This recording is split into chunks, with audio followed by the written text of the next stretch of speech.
something happened overnight, something so explosive, so terrifying to the carefully controlled world Prince Harry has spent years building, that insiders say his first move wasn't denial, it wasn't explanation, it wasn't calm reassurance. His first move was lawyers. Fast, aggressive, silent, and that alone told everyone everything they needed to know. Because when a man has nothing to hide, he speaks. But when a man calls lawyers before he speaks, that's when people start asking what he's afraid of. And this time, the whispers weren't coming from random trolls buried deep in anonymous forums. No, this time, the whispers were coming from places that made palace aides freeze mid-sentence, from industry insiders who suddenly stopped returning calls, from people who knew things they weren't supposed to know. And at the center of it all was one phrase that detonated across royal circles like a grenade dropped into a silent room. A secret Archie DNA report had allegedly surfaced overnight. Nobody saw it coming. Nobody was prepared. And Harry definitely wasn't ready. And actually, without him, she's nothing. I don't think they will split yet, but I think she wants to prove that speak without anybody filtering out what she said. She wanted to say the real me, so we'd all get to know that.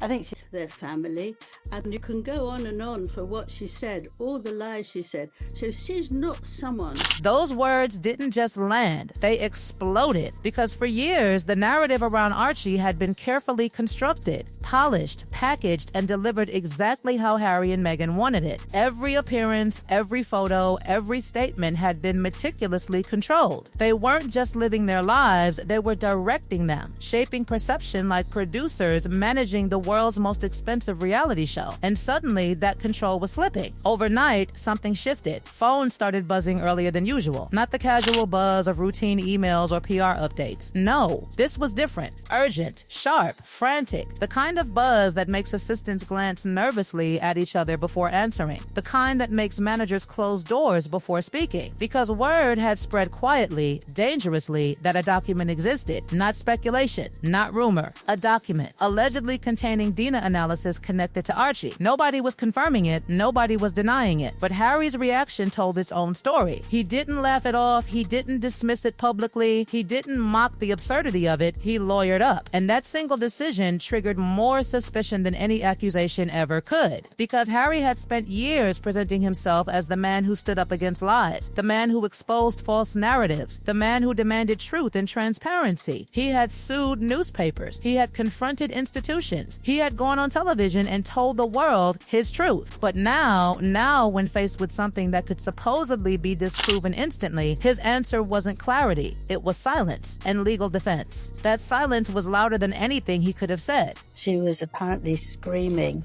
to the producers, very, very annoyed at what they'd asked her, and I imagine that's what made this moment so devastating. Harry and Meghan had never been private in the traditional sense. They had shared everything when it benefited them. Their struggles, their pain, their victories, their trauma, their love story, their exit from the royal family, their new lives in America. They had invited the world in, cameras, microphones, streaming platforms, interviewers, all of it. Transparency had been their weapon. Until now, because suddenly, transparency was gone. Replaced by legal strategy, replaced by defensive silence, replaced by fear. And people noticed, because fear has a way of revealing itself even when someone tries to hide it. It shows up in the timing of calls, in the absence of statements, in the quiet panic behind carefully neutral press responses. And insiders started noticing something else too. Harry wasn't just concerned, he was scrambling. Behind closed doors, conversations were happening that weren't meant to be heard. Emergency consultations, legal reviews, urgent discussions about damage control, not public relations, legal protection. And that difference mattered because PR fixes perception, lawyers fix consequences. And Harry choosing lawyers told everyone this wasn't just about gossip anymore. This was about risk. Uncle survivors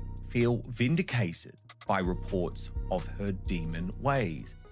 And this wasn't calm privacy. This was strategic retreat. Because suddenly, the same couple who had built an empire on controlling their narrative were losing control of it. And that loss of control was terrifying. For years, Harry had carefully reshaped his identity. He wasn't just Prince Harry anymore. He was Harry the truth teller, Harry the rebel, Harry the survivor, Harry the man who escaped the institution that tried to silence him. But now, he was facing something he couldn't control. A document, a rumor, a question that wouldn't go away. And questions once unleashed have a way of multiplying, because people started asking the obvious. If the report wasn't real, why lawyers? If the claims were absurd, why silence? If the truth was simple, why panic? And Harry's lack of answers became the biggest answer of all, because silence in moments like this isn't neutral. It's revealing. It tells people there's something happening behind the scenes, something serious, something dangerous. And suddenly, everything Harry had built, the image, the narrative, the carefully crafted identity, felt fragile, because image depends on belief, and belief depends on trust, and trust, once shaken, is almost impossible to restore. This wasn't just a rumor anymore. This was a crisis, not public, not official, but real enough to make Harry reach for lawyers before reaching for words. And the most unsettling part wasn't the report itself. It was what his reaction suggested, because people don't prepare for legal war unless they believe there's a battle coming. And Harry was preparing. The moment Harry made that call, everything changed. Not publicly, not yet, but privately, behind the walls of Montecito, behind the gates, behind the carefully curated illusion of peace and control, panic had already set in. Because this wasn't just another tabloid headline Harry could dismiss with outrage or ignore with strategic silence. This was different. This had weight. This had consequences. And most importantly, this had the potential to unravel something far bigger than a rumor. For years, Harry had lived in a world where he could anticipate attacks. He knew when the press would turn. He knew when critics would circle. He knew how to respond. But this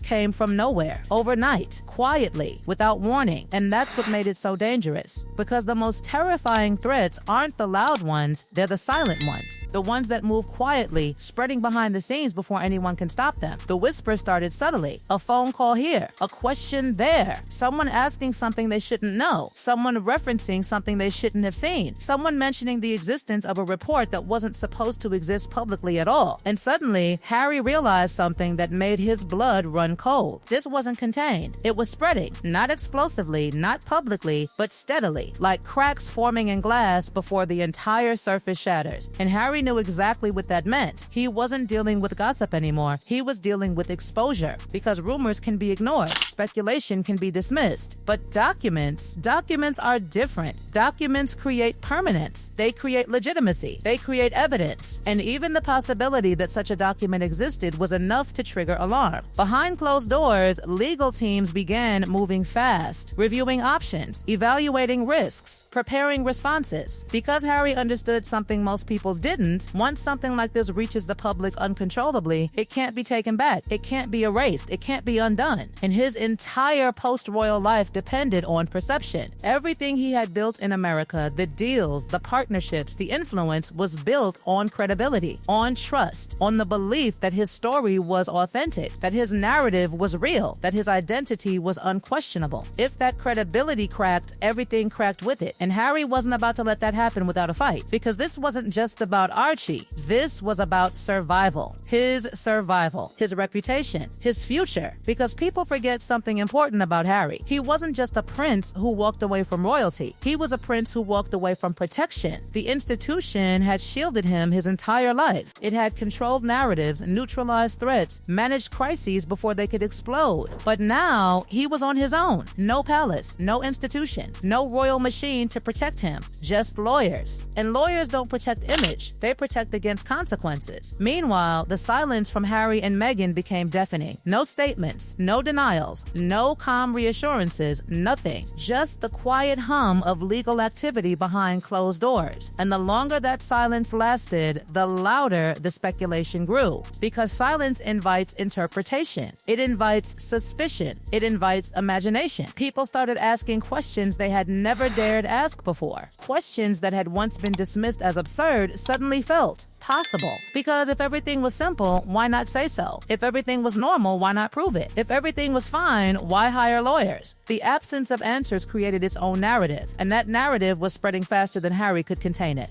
Inside elite circles, the mood had shifted. People who once defended Harry began distancing themselves, quietly, carefully, not publicly, but enough to be noticed. Phone calls stopped being returned. Meetings were postponed. Conversations became shorter, colder, more cautious, because in elite circles, perception is everything, and uncertainty is poison. Nobody wants to be connected to uncertainty. Nobody wants to be attached to controversy they don't fully understand. And Harry could feel it. The shift, the distance, the subtle withdrawal of support. Because people weren't just watching the rumor, they were watching his reaction. And his reaction, the lawyers, the silence, the panic, told them this was serious. More serious than anything before. And Harry knew it too. Because he wasn't just fighting a rumor, he was fighting loss of control. And loss of control was Harry's greatest fear. He had spent years trying to reclaim control of his narrative, breaking free from royal constraints, escaping institutional control, telling his own story on his own terms. But now, something existed outside his control, something he couldn't shape, something he couldn't rewrite, something he couldn't silence with interviews or documentaries or carefully crafted public statements. And that realization was devastating, because for the first time since leaving the royal family, Harry wasn't dictating the story anymore. He was reacting to it, defending against it, trying to contain it. And containment is always harder than control, because control happens before exposure. Containment happens after damage has already begun, and the damage, quietly, invisibly, was already spreading. The worst part wasn't knowing what people believed. It was not knowing what people knew, because rumors fade, but knowledge doesn't. And Harry didn't know how far this had gone. He didn't know who had seen it. He didn't know who believed it. He didn't know who might speak next. And that uncertainty created fear. Real fear. Not public outrage, not performative anger. Private fear. The kind that keeps people awake at night. The kind that makes them reach for lawyers instead of microphones. The kind that signals this isn't just another controversy. This is something bigger, something dangerous, something that threatens everything. Because Harry had built his new life on one fragile foundation: trust. And trust, once questioned, becomes impossible to fully restore. And now that trust was under threat. Not destroyed, not yet, but shaken. And Harry knew something terrifying. This wasn't over. This wasn't contained. This wasn't finished. This was only the beginning. Because once a story like this escapes into the world, it takes on a life of its own. It spreads, it evolves, it grows. And no amount of lawyers, no amount of silence, no amount of denial can fully stop it. Because the real damage isn't the rumor itself. It's the doubt it creates. And doubt, once planted, never fully disappears. It lingers. It grows. It waits. And Harry, whether he wanted to admit it or not, was now living inside that doubt, fighting it, running from it, trying to control it, but deep down knowing some things, once unleashed, can never be controlled again.